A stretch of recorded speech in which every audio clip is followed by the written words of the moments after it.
Lundi 23 mai 2022, l'échelle de Jacob. Le texte à mémoriser pour cette semaine se trouve dans Genèse chapitre 27, le verset 36. Ésaü dit : Est-ce parce qu'on l'a appelé du nom de Jacob qu'il m'a supplanté 2 fois ? Il a enlevé mon droit d'aînesse, et voici maintenant qu'il vient d'enlever ma bénédiction.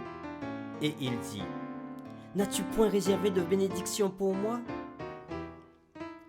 Dès qu'Ésaü apprit que Jacob a reçu la bénédiction de son père, il comprit qu'il a été trompé et supplanté par son frère, et il voulait le tuer. Rebecca s'inquiète et prévient ce crime qui serait fatal aux 2 fils. Ainsi, avec le soutien d'Isaac, elle exhorta Jacob à fuir vers sa famille. Sur le chemin d'exil, Jacob rencontra Dieu dans un rêve, à un endroit qu'il appellera Béthel, la maison de Dieu, et où il fera un vœu. Nous lirons maintenant le détail de cette expérience dans Genèse au chapitre 28. Isaac appela Jacob, le bénit et lui donna cet ordre. Tu ne prendras pas une femme parmi les filles de Canaan. Lève-toi, va à Padam Aram, à la maison de Bethuel, père de ta mère, et prends-y une femme d'entre les filles de Laban, frère de ta mère. Que le Dieu Tout-Puissant te bénisse, te rende fécond et te multiplie, afin que tu deviennes une multitude de peuples. Qu'il te donne la bénédiction d'Abraham à toi, à ta postérité avec toi, afin que tu possèdes le pays où tu habites comme étranger, et qu'il a donné à Abraham. Et Isaac fit partir Jacob, qui s'en alla à Padam Aram, auprès de Laban, fils de Bethuel, l'araméen, frère de Rebecca, mère de Jacob et d'Ésaü. Ésaü vit qu'Isaac avait béni Jacob, et qu'il l'avait envoyé à Padam Aram pour y prendre une femme, et qu'en le bénissant, il lui avait donné cet ordre : Tu ne prendras pas une femme parmi les filles de Canaan. Il vit que Jacob avait obéi à son père et à sa mère, et qu'il était parti pour Padam Aram. Ésaü comprit ainsi que les filles de Canaan déplaisaient à Isaac son père, et Ésaü s'en alla vers Ismaël. Il prit pour femme, outre les femmes qu'il avait, Mahalat, fille d'Ismaël, fils d'Abraham et sœur de Nébajot. Nous sommes au verset 10. Jacob partit de Beersheba et s'en alla à Charan. Il arriva dans un lieu où il passa la nuit, car le soleil était couché. Il y prit une pierre, dont il fit son chevet, et il se coucha dans ce lieu-là. Il eut un songe. Et voici, une échelle était appuyée sur la terre, et son sommet touchait au ciel. Et voici, les anges de Dieu montaient et descendaient sur cette échelle. Et voici, l'Éternel se tenait au-dessus d'elle, et il dit : Je suis l'Éternel, le Dieu d'Abraham ton père et le Dieu d'Isaac. La terre sur laquelle tu es couché, je la donnerai à toi et à ta postérité. Ta postérité sera comme la poussière de la terre. Tu t'étendras à l'Occident et à l'Orient, au septentrion et au midi, et toutes les familles de la terre seront bénies en toi et en ta postérité. Voici, je suis avec toi. Je te garderai partout où tu iras, et je te ramènerai dans ce pays, car je ne t'abandonnerai point, que je n'ai exécuté ce que je te dis. Jacob s'éveilla de son sommeil, et il dit : Certainement, l'Éternel est en ce lieu, et moi je ne le savais pas. Il eut peur et dit : Que ce lieu est redoutable. C'est ici la maison de Dieu, c'est ici la porte des cieux.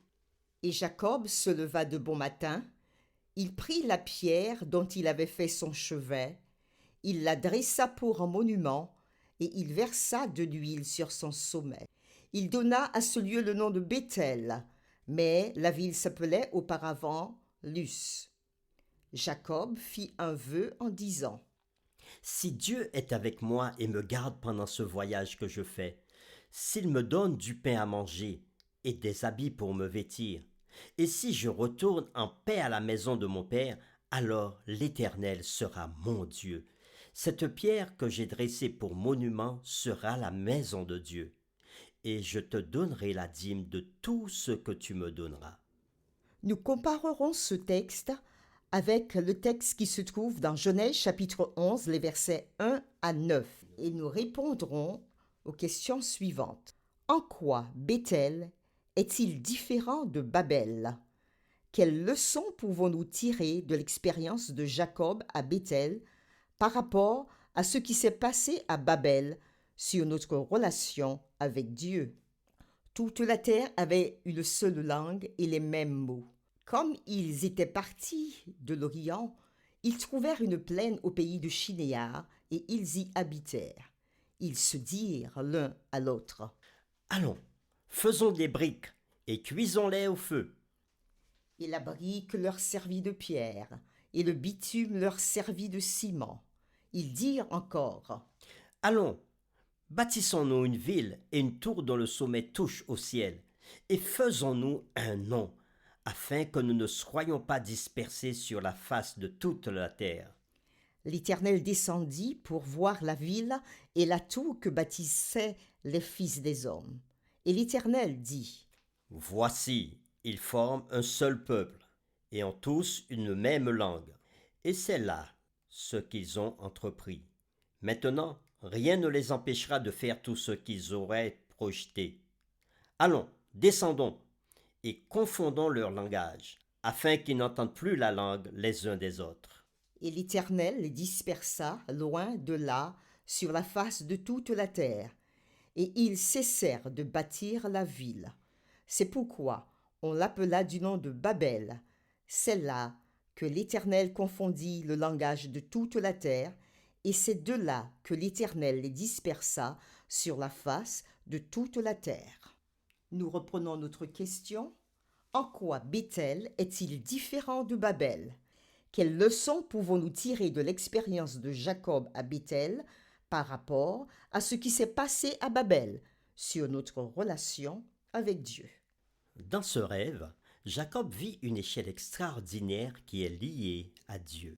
Le verbe hébreu natsav, utilisé pour désigner l'échelle qui est appuyée sur la terre, est le même qui désigne l'Éternel qui se tenait au-dessus d'elle, comme si l'échelle et le Seigneur étaient la même chose. La leçon de Béthel est qu'il existe un lien entre le ciel et la terre et que ce lien est l'échelle de Jacob qui est Dieu lui-même. Dans Genèse 28, verset 17, l'expression « porte des cieux » qui n'apparaît qu'ici dans toute la Bible hébraïque rappelle le nom Babel, porte de Dieu, et donc la vaine entreprise des hommes de Babel qui n'ont jamais atteint la porte des cieux. Contrairement au nom de Babel, qui rappelle la vaine tentative des hommes qui n'ont jamais atteint la porte de Dieu, Béthel affirme que nous sommes dans la maison de Dieu. Les hommes de Babel nourrissaient l'ambition d'atteindre et de pénétrer le lieu de Dieu afin de prendre la place de Dieu. Alors que la tour de Babel représente l'effort humain pour monter et atteindre Dieu, l'échelle de Béthel souligne que l'accès à Dieu ne peut être atteint que par Dieu qui descend à nous et non par l'effort humain. La leçon de Béthel est que l'accès à Dieu ne peut se faire que par le don de Dieu, par sa grâce et son incarnation, par l'échelle de Jésus-Christ, tel qu'il est dit dans Jean chapitre 1er, verset 51. Et Jésus dit, en vérité, vous verrez le ciel ouvert et les anges de Dieu monter et descendre sur le Fils de l'homme. Quant à la pierre sur laquelle Jacob avait mis sa tête et fait son rêve, elle deviendra le symbole de Béthel, la maison de Dieu, qui pointe vers le temple, le sanctuaire, le centre de l'activité salvatrice de Dieu pour l'humanité. La pierre signifie l'assurance de la connexion entre le ciel et la terre. Toutefois, Jacob ne limita pas au spirituel et au mythique son expression d'adoration et son sentiment d'admiration concernant ce qui lui était arrivé. Il voulait répondre en termes concrets et extérieurs. Parce que Dieu est le Dieu qui se préoccupe et prend soin des besoins physiques de Jacob, et parce que Dieu est la source de tout ce qu'il possède, Jacob répond en s'engageant à donner sa dîme à Dieu. Le texte biblique n'indique pas que Jacob a accompli ses deux vœux concernant le sanctuaire et la dîme. Seule la part de Dieu dans l'accord est consignée dans le livre de la Genèse. Jacob reconnaîtra la part de Dieu lorsqu'il évoquera son expérience de la protection divine. Plus tard, la construction par Israël du sanctuaire, signe de l'adoration du Dieu du ciel, et l'institution de la dîme, signe de la reconnaissance du Dieu de la terre, suggèrent que Jacob a également accompli ses vœux.